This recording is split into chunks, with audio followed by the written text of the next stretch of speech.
Tensions in the Middle East have entered a new and sensitive phase following reports that Russia's advanced S-400 air defense system has been delivered to Iran. The development is being closely monitored by Israel, the United States and European governments, all of whom view the move as a significant shift in the region's military balance. While officials are cautious in their public statements, behind-the-scenes diplomatic activity has intensified. According to multiple regional sources, components associated with the Russian-made S-400 air defense platform have arrived in Iran in recent days. The S-400, considered one of the most advanced long-range air defense systems in the world, is designed to detect, track and intercept aircraft, cruise missiles and ballistic targets at extended ranges. Its deployment in Iran, if fully operational, would mark one of the most important upgrades to Tehran's air defense network in decades. Iranian authorities have not released full technical details about the delivery, but state-linked media have described the move as part of the country's legitimate right to strengthen its defensive capabilities. Officials in Tehran have repeatedly stated that their military posture is defensive and not intended to threaten neighbouring countries. In past remarks about foreign pressure, Iranian leaders have said our defence capabilities are not negotiable. That position appears unchanged as this latest development unfolds. A short time ago, the United States military began major combat operations in Iran. Our objective is to defend the American people by eliminating imminent threats from the Iranian regime. To the great, proud people of Iran, when we are finished, take over your government. It will be yours to take. This will be probably your only chance for generations. America is backing you with overwhelming strength and devastating force. End quote. These were the words of American President Donald J. Trump, who in a video to social media in the early hours of Saturday morning announced to the world that the US had launched long-expected strikes against Iran.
Hold on. I'm sorry, you guys. Before I give you that, I just heard that there were more blasts heard in Iran's capital. At least 3 seconds of explosions have been heard in the northern part of Tehran. This is all according to some witnesses there on the ground.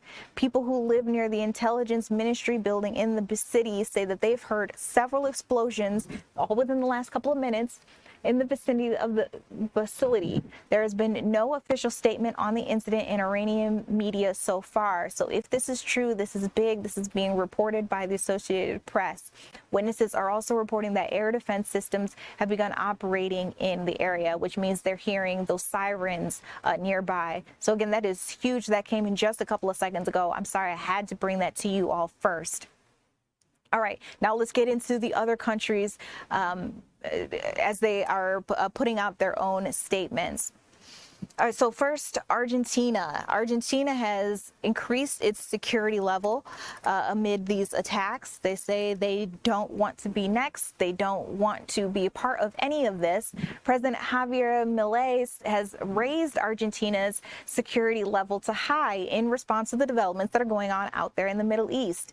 Now, that statement notes that the measure covers, and I quote, all of the sensitive objectives of the country, including the Jewish community and the critical infrastructure. The alert protocol has also been activated along the country's borders.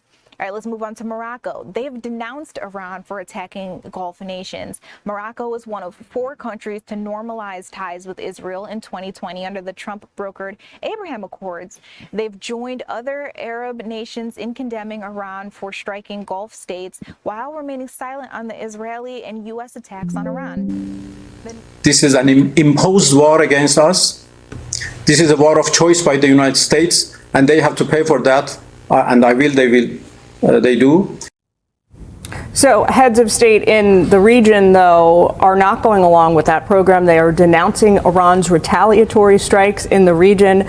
Saudi Arabia put out a statement where they said they denounced them along with the UAE, Bahrain, Qatar, Kuwait, Jordan. European allies are weighing in now as well. The UK, France, and Germany denouncing Iran in a statement. Keir Starmer also just said this, Prime Minister of Britain, a moment ago. The United Kingdom played no role in these strikes, but we have long been clear. The regime in Iran is utterly abhorrent. They have murdered thousands of their own people, brutally crushed dissent, and sought to destabilize the region. Even in the United Kingdom, the Iranian regime poses a direct threat to dissidents and to the Jewish community. That Iran's supreme leader, the Ayatollah, has been killed in those strikes. Fox is now reporting that on screen. They're having their reporter speaking on it now as he's live in Tel Aviv. But once again, folks, for just joining us here at home, we've been waiting for this information. We had gotten some insight before from our partners there at Reuters. They were able to talk to us to let us know that Netanyahu, the prime minister, as he just had statements a little while ago, said that there were signs that the prime minister, that the Ayatollah was no longer anymore. This is what he said, according to Aisha Hasni with Fox News. This morning, we have destroyed the compound of the tyrant Khamenei, many of the signs showing that he is no longer. That is exactly what he said in his speech. We have just been informed by Fox News confirming that Iran's supreme leader, Khamenei, is now been killed in these strikes.